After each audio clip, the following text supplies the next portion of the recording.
Hello, good morning, good afternoon, good evening, and welcome to Twilight Sessions. My name is Mason, and I am a healer, witch, and channel.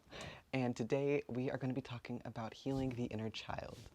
This message came to me very strongly just now, actually. I was just about to make myself a cup of tea and go bake some cookies because it's Sunday, and I'm about to have 5 days off. So it's like ultra weekend for me right now. So it's like, let's make cookies. And as I was about to settle in to make cookies, I suddenly had this flash of inspiration that was, right now we need to be doing inner child healing. And so this message is for you if you're seeing this right now. Right now we are ascending. That is what this whole channel is about, is the ascension process. And inner child work is the foundation of that because it all starts at the very beginning, which is your childhood. So we're doing inner child healing because back when we were children, this is part of the channeled message, so settle in. When we were children, we believed in magic. It was innate. We are born with the innate belief in magic, and I believe that this is true of all people everywhere. I also think it's interesting that when we were children, so like kids of the 90s and beyond, we had things like Harry Potter and Percy Jackson and just like tons of books about magic and mythology and kind of like blending the fantasy with the real world. And so for me, and I'm sure for others as well, believing in magic is something that's like we want to. Like there's like this sense of like, oh, I really want to believe in magic. I used to believe in magic when I was a kid, and I had all these stories that were about magic, and also kind of now being an adult and being like, oh, I have to be practical and stuff. So right now, what we need to be focusing on is healing the child that felt the need to grow out of believing in magic, felt the need to like mature and grow up is the word I'm looking for. God wants us to know that we don't have to grow up. That is a myth. And what we really need to do is just enjoy the I'm getting the words kingdom of God, but that sounds very Christian, and this is not a Christian channel. So what we want to be doing is enjoy the paradise that is the earth we live on. I've been hearing this, and I believe this is true, that Earth is a vacation planet. We are living on a vacation planet. When we incarnate here on Earth, it's because we want to enjoy the fruits of this place. And last night I was doing some automatic writing, and what came to me was that heaven is a vibration. We know this. Heaven can be brought down to Earth, and so when I say down, I don't mean down physically from like the skies. It's vibrational. So I guess it's not bring heaven down to earth, it's bring earth up to heaven. So you can experience heaven, the vibration of heaven here on earth, or at least certain aspects of it. I'm not sure how much heaven can come to earth or how high earth can go before we dematerialize, basically. Because right now the earth is a very low frequency. We are just in a very, like they say, dense, and that's a good word for it, is the dimension that we live in here on Earth, this one that I'm talking to right now, is super heavy and very low vibration, that it can only go so high on the vibrational scale. So I'm not sure like how much of heaven we can experience here, but the point is that we can experience heaven here. And one way to experience heaven is to start to notice things that make you feel good. Things like beautiful views. Like let's say you're driving and you see a rainbow, or you just happen to see a beautiful sunset, or the way the light is hitting the raindrops, right? Like there are so many ways to experience heaven by just anything that makes your heart flutter a little bit, makes you go, wow, that is something spectacular.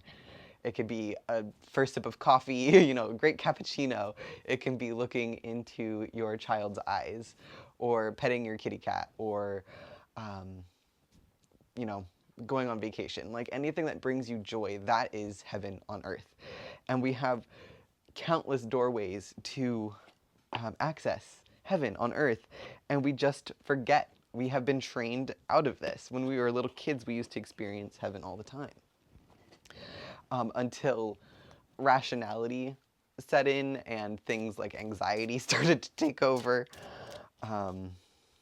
Yeah, the cards are wanting to come out now, so we'll see what the cards have to say. So, heaven on earth, inner child healing.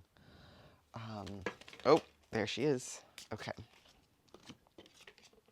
So we got a couple different cards falling out. We got the Nine of Wands paired with the Page of Cups and the Eight of Cups in reverse. So this is all to do with inner child healing.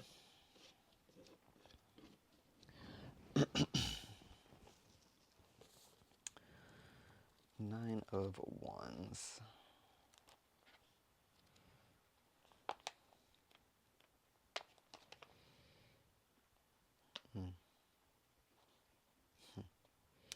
Awesome. So the keywords that we have for my favorite book are for the Nine of Wands are diminished energy, perseverance, overcoming obstacles, asking for help, and pressing forward.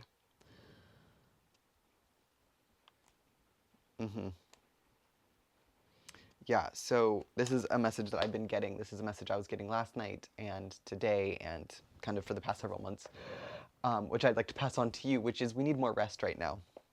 And Nine of Wands is very much saying we need to rest right now.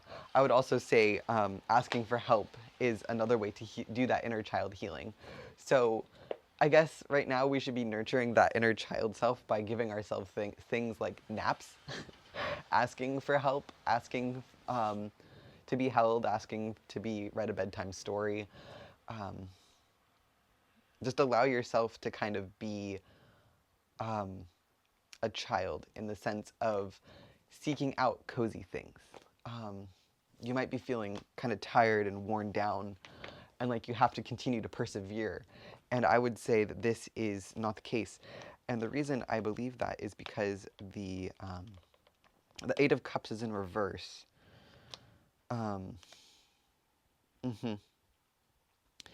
Which is a necessary rift, walking away, choosing the self, boundaries, a new path, and detachment. And so since this is in reverse, what I'm getting the sense of is that there's a balancing between boundaries and rest. So I think that right now we are being called to so it's in reverse because we are being called to embrace these energies intentionally, right? That's the whole point. That's why we do oracle readings, is because then we can walk into this energy intentionally rather than having it forced upon us. And so the necessary rift would be understanding when you need to walk away, understanding when you need to have boundaries. And this is where the inner child healing happens, is because now we are adults or something akin to adults. We're no longer seen as children. And so we have the ability to have boundaries, whereas when we're little kids, it's harder to have boundaries because, you know, we're so dependent on others that we kind of have to live at the will of somebody else's schedule and needs and wants and all these other things. But now we're adults and we can have the best of both worlds. And we can really embody this Page of Cups energy. I love that it's the page, which is, of course, the child, like the little kid version of the Cups energy. And so we've got creativity, intuition, empathy, kind of like all the things that like childhood represents, especially for us. I'm going to say indigo children, actually. It's so funny. I was getting this message last night about the inner child healing, and it occurred to me that I was born in the 90s, and I remember when I was really little, my dad telling me that there was a wave of children born in the 90s and beyond, and I'm not really sure where the cutoff is or if there was a cutoff, but there's this generation called the indigo children, and I need to do more research on this.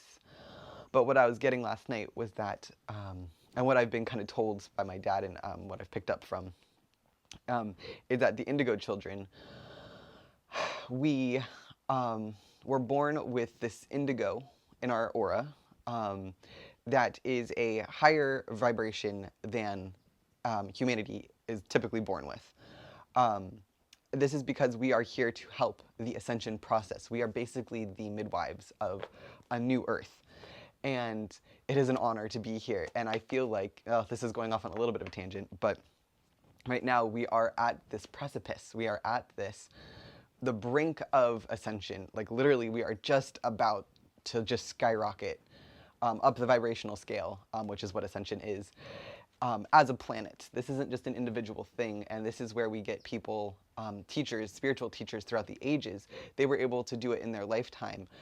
But it was only one in a few, right? It was like Jesus, we had Buddha, and all these other spiritual teachers that we've heard of that are enlightened beings, and tried to teach and did teach, and their teachings are still here. That's how important they are, right? Like, let's just take a moment to appreciate how old some of these teachings are. Like, literally eons old. Our stories that we've been telling each other are just so many generations deep. It's mind-boggling to me. It's inspiring, and that makes me think there's some truth to them. But now I'm seeing that the message I got last night was, we are ascending. We are here to help the ascension process. There is no one chosen one like there has been in the past. So Jesus, for example, was a chosen one. And that didn't really go very well, because the not ones, everybody else who wasn't the chosen one, was so low vibration that they couldn't see the truth. And so the new method, the second attempt, or I don't know how many attempts there have been to make this planet go up in ascension, or up in vibration. It's been a challenge, apparently. But now we are all the chosen one. Every person on the planet is the chosen one. And we're all at different stages of our ascension. So some of us are very low still, and very much still caught up in the rat race, which is just like the Matrix. Yeah, you'll hear me talk about the Matrix or the rat race. It's just the very material world, and like feeling like the most important things in life are this material world. And the rest, so then there's some of us who are starting to shed those shackles, really. We're starting to see that the rat race is just that, a rat race. It is artificial. There is no real rhyme or reason to it. And so this is where the inner child healing comes in, is that in order to ascend, we need to integrate all parts of ourselves, including the wounded child that was left behind when the rat race kicked in, probably around the time we went to high school. All right, so thanks for that little tangent. This is such important information. Yeah, it's wild. So have boundaries. Let your inner child explore. Allow yourself to be creative. Practice art. It's so funny. I've been hearing this very strongly, which is do art. And I don't think it matters what kind of art you do, whether you play an instrument or you paint or draw or sketch or write, or you're spray painting your garage door, like whatever it is that you're doing, it is important work.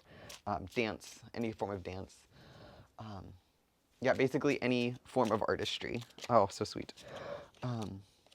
Six of Swords just came out, which is literally like a little child being carried away on a swan. This card came out recently too. And this is a card of ascension, and also a card of being delivered from hardships. So this is us literally ascending away from the rat race I was just talking about. And as you'll see, it's a little kid, right? So let your little kid self be carried away from this rat race. Oh yeah, so then we've got the Nine of Pentacles paired with strength. Strength keeps coming up, so we are strong, and together we are stronger. But we've got the Nine of Pentacles, and I love this card because it's just a person playing their piano, and that's exactly what I was just saying. Do your art, play your piano, pick up your instrument, pick up your paintbrush, pick up your pencil, pick up your voice, whatever it is that you're doing, and have strength. Have the strength to do this stuff. Being a child isn't easy. It takes strength to surrender, is the truth of the matter.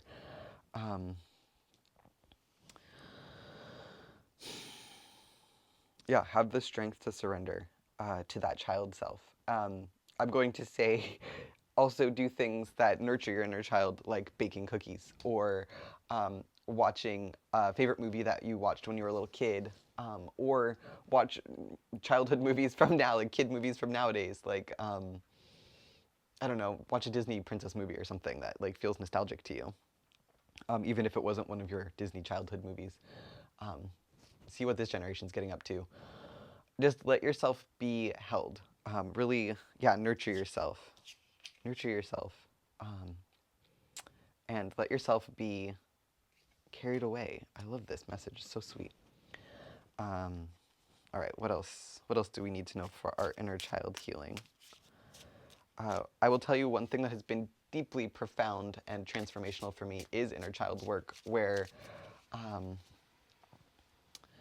whenever you're feeling sad or upset about something, whenever, let me start again. Whenever I'm feeling sad or upset about something, I will pause once I catch myself, right? There's that mindfulness practice. Once I see that I've been caught up in a wave of emotion, I will pause and go, wait, who from my past is crying right now? Which version of myself is experiencing a trauma that is causing me to be upset about the situation now? And the answer usually comes very quickly. Is I'll have a random memory from a childhood, experience, and it doesn't even have to be like little kid. It's like teenage years or even into my 20s, where something didn't go my way. Something didn't work out the way I was planning for it to, or I was injured in some way, and it's causing me to have this reaction now. And the trick is to go back in your mind, or use your imagination, go back to that moment in time, that version of yourself, that little kid, that teenager, that whatever, and hold yourself, right? And just say, I'm here with you. It's going to be okay. Because whatever it was that was so upsetting in the moment, it's over now. And you're here now. You're watching this video right now. You are safe. You are in your cozy bed or your cozy chair, or you're on, your subway going to work or whatever. But you are here now.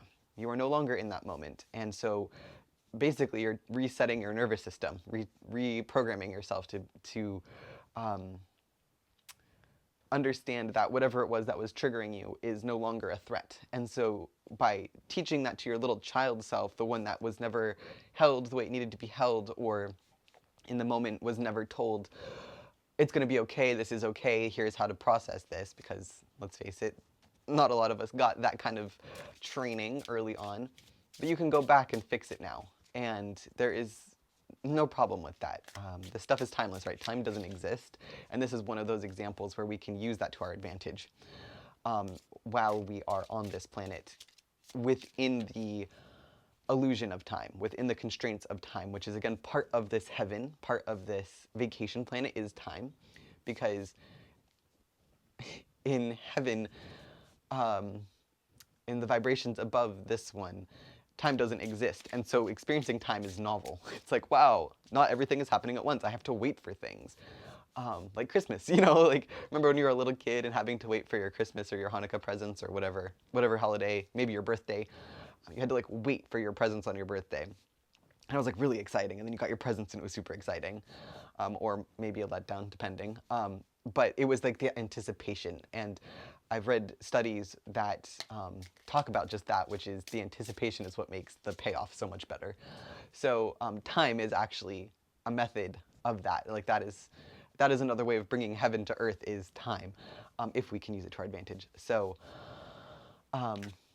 in this case, we can go back in time and heal old wounds that may have been unaddressed for decades. I mean, there is no limit to this stuff. So even if you're in your 60s, 70s, 80s, you can still go back to your 30, 40, 50, 60, 70-year-old self and heal that person too, because we're all children of God. Yeah, so we've got the Four of Cups coming out, paired with the Five of Wands, and this is two opposing energies, very powerful. So the Four of Cups is that sense of loss and it's daydreaming. And then the Five of Wands is a very loud, chaotic card. I love this card. This is actually one of my favorite cards in this particular deck because it's just pure chaos. We've just got these foxes running everywhere. And those are your thoughts. Since it's the wands, it's that creative energy. It's just out of hand, and that might not be a bad thing. Yeah, we keep getting the Four of Cups, I feel like. Yeah. So for the Four of Cups, we've got retreat, boredom, isolation, emotional walls, selfishness, disappointment, and introspection. Paired with this chaotic energy, I think is very interesting. And so these are the restless thoughts. These are, I don't know about you, but when I was a little kid, I actually experienced both of these experiences a lot. And I'm thinking you did as well since you're here. There was a sense of restlessness and like, oh, I have this great power in me. I've got this great magic in me, but not knowing exactly how to use it. And so you were kind of sitting there daydreaming, going like, why do I feel so alone? Why do I feel like I have this immense power in me and I don't know how to use it? And our parents and teachers were not able to help us because as Indigo children, they are not, they couldn't understand us. All they could do was support us as best they could. But we are now at a stage of our development where we are coming into our own. And basically it took this long for us to come, like, to get through all of the ascension that we needed to get to here. Like learning all the lessons, having all the tower moments, having all the strength moments. I know for a fact that you have been through hell, right? You have had so many dark nights of the soul, and you have come out on top every single time. And while in the victim mindset, which you might still be there a little bit, and that's okay, you might be going like, why did this happen to me? Why did this terrible thing happen? Why am I so heartbroken? Like, how could this happen? Like, there is no good in the world. But eventually, once you get past that, once you literally raise your vibration above that, or once it gets raised, it's nothing you have to do, it happens on its own, kind of like growing, you'll get perspective on that experience, that you'll see that it actually made you stronger, right? And everything worked out in your best good. Although in the moment it can feel impossible, and like there is no good that could come of this. And so that's what these cards are kind of reminding us of, is as children we had this immense power, this immense energy, this magic, this sense of purpose, and like greater, there was a sense of like greatness that you felt that led to this kind of ADHD, ADD, inability to sit still, you know, just kind of like not able to focus on the work, feeling isolated from your friends, because they didn't understand or they weren't at the same vibrational level as you. Go back and heal that little person, that little version of yourself. Know that you can go back and tell them, tell that little kid that's sitting in their classroom like about to explode, or in bed wondering why you're experiencing angels or ghosts or fairies or whatever it was that came into your experience as a little kid, or dreams or imagination, imaginary friends, whatever it was. Go back to that little person and tell them you are doing it right. This is okay. It is okay to feel the way you feel right now, because when we get older, it'll all make sense. And you are coming into your power, and this is part of the magical, like the ascension process. But if you're speaking to a little kid, for me, it's more like this is all part of going to Hogwarts, honestly. That's how I view it. This is the real life Hogwarts, is what we're doing right now. And unfortunately, or fortunately, part of the learning process is a little bit uncomfortable. And it's just growing pains. And so those feelings of restlessness and isolation were growing pains on a spiritual level. In the same way that, you know, your legs hurt when you're growing, although that is a very physical and shorter experience. Like the time frame can be shorter than years of wondering why you are experiencing all these weird things and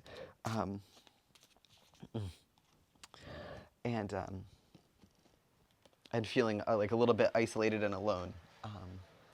I think for me, at the child stage that we're talking about, I was too young to feel like I was going crazy, which is definitely how I'm feeling right now. Um, so at the time, it wasn't I'm going crazy. It was more just like, why does nobody else understand or see what I'm seeing? And so now I'm like, well, I've got this rational brain thing that's like, you're going crazy. It's not true. So the last card that we've got for this reading that just popped out is the Page of Wands, and this is again just reinforming us, restating that we should be embracing that creative, childlike energy. Uh, so this, yeah, pairs so lovelily, so beautifully with the Page of Cups, right? And so we've got the yin and the yang, we've got the creative and the intuitive. Um, and then, of course, childlike, playful, imaginative, curious. Embrace all of these archetypes. Um, and go make yourself some cookies, right? Go get some ice cream. Go to the park and play. Literally, I was at a park the other day. I was on the swing set, and then I climbed some, like, play structure because I just felt like it. Very, very healing for my inner child. Highly recommend if you have access to this kind of whimsy in your life right now. Just go and be a little kid right now. I think that's everything. Is there anything else we need to know today? Because that feels like a really good way to end. Oh, we got one more. Got one more. Last card. Six of Wands. What a freaking lovely card to get.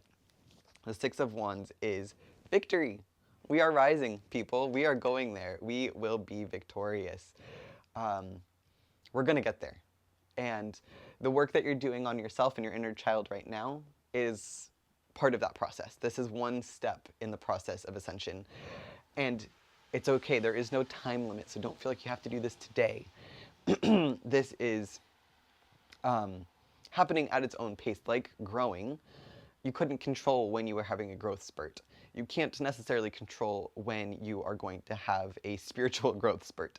However, spiritual growth is a bit different from physical growth in that you can control it in some ways you can speed up the process basically by asking your guides, talking to your angels, and then just really trusting the process. Like, just really go all in. Just be like, yes, this is what I'm doing right now. We are ascending. And just give it your all. And that will help you get there faster. And if you aren't able to get to that point right now, that is okay. Again, there is no time frame on this thing. It's all happening in the right time. Divine timing is a thing, and we are living it right now. So we got this. We will be successful. So with that, I will leave you with a little blessing. I've got some Palo Santo here, and I know that Palo Santo is an endangered plant, so I don't buy it anymore, but I have had this for years. So please know that I am aware of these things. And then we've got my special lighter here that I got at Fort Mason. So very special. It's handmade by this lovely person. So Palo Santo is great for bringing energies to you. It is an attractor. And it's wood. So we've got earth energy, we've got fire, we've got air, and wood is what wands are made out of. So this is a little Harry Potter wand, and I'm blessing you with it. So just let this smoke seep into your aura. Take a deep breath. Trust that everything is going exactly as it should be going. Let your little inner child connect to my little inner child right now. Beautiful. Thank you so much for being here, my friend. It has been an honor and a pleasure to speak with you and your inner child.